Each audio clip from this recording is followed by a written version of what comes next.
अगर लाइट भी अच्छा साहब, आज का जो आक्रोश मोर्चा है वो क्या विषय में निकाला गया और सरकार से आपकी क्या अपेक्षा है?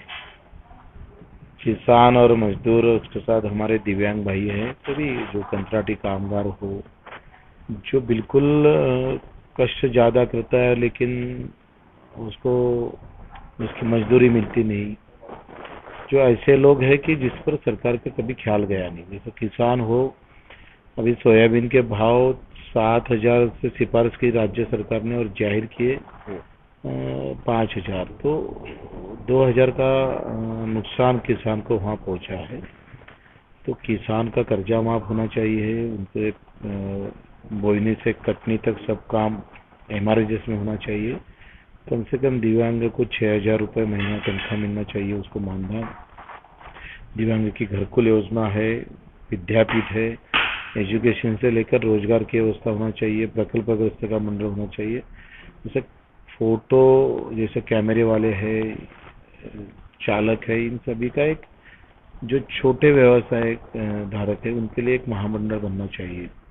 हमारा कहना है कि देश के अंदर जो जातिवाद और धर्मवाद निर्माण करने जा रही है सभी पार्टी, कोई एक पार्टी नहीं, सभी पार्टी, तो ये वाद नहीं है। वाद तो ये है, प्रॉब्लम देश के अंदर आर्थिक विषमतावाद। यहाँ किसी को इतना पगार है कि उससे जरूरत नहीं ज़्यादा, और किसी को खाने का भी इतना पगार मिलता नहीं है।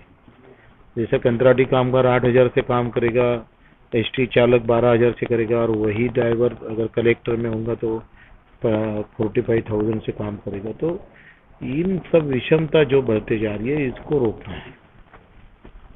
अभी जो दिव्यांग को जो पेमेंट मिल रही है, उनके अकाउंट में जितनी पेमेंट आ रही है वो सफिशिएंट नहीं है क्या आपके हिसाब से? 1,500 रुपये में कुछ होने वाला नहीं। अभी तो दिव्यांग का पगार 200 से शुरू होता, फिर 600 हुआ, हमने लड़ाई लड़ी, 1,000 हुआ, फिर 1,500 हुआ। लाडली बहनी 1,500 से शुरू हो गई, और बाकी राज्यों में सबसे ज्यादा पगार है दिव्यांगों के लिए। तो महाराष्ट्र पीछे नहीं रहना चाहिए। दिव्यांग की निवारक की व्यवस्था होना जरूरी है। विद्यापीठ एजुकेशन के लिए जो कमियां है दिव्यांगों में, उसके लिए एक नीतियां बनना चाहिए। तो अभी जो आप निवेदन डिविजनल कमिश्नर को देने वाले हैं, उसमें कितनी मांगनी है टोटल? 17 में है पूरी, हाँ क्या 18 मांगनी है। 18 मांगनी। आपको क्या लगता है, क्या अपेक्षा है, कितनी मांगे आपकी पूरी हो जाएगी?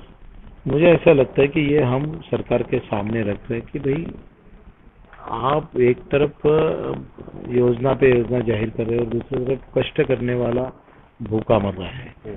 जिस तरह से लोगों ने प्याज, किसान ने प्याज को भाव मांगा था वो मिला नहीं, दूध को भाव मिला था वो मिला नहीं, हर फसल सोयाबीन हो, कपास वाला किसान हो, वो भाव मांगता है, वो आप देते नहीं हो।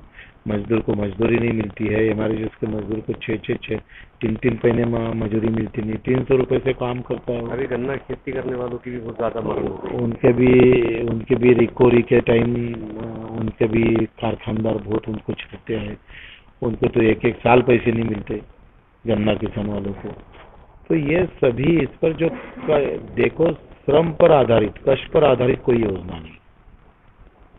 यहाँ एकदम मुसीबत में जो लोग हैं उसके लिए योजना होना चाहिए, और श्रम के आधार पे होना चाहिए। जैसे 2 पैर नहीं है, मुसीबत है उसके लिए जिंदगी में, तो इन लोगों के लिए योजना होना जरूरी है। लेकिन बल्कि हम चुनाव को सामने रखकर अगर योजना घोषित करते हो तो ठीक है, लेकिन इन लोगों का भी विचार करना चाहिए ना। ये हमारे चैनल के माध्यम से सरकार को क्या कहना चाहेंगे? हम ये कहना चाहते कि अगर आपको विधानसभा जीतना है सरकार को, तो इन मांगों को पूरी करना पड़ेगा, नहीं तो हर विधानसभा क्षेत्र में 10-15 हजार वोटों को गेम लगेगा सरकार।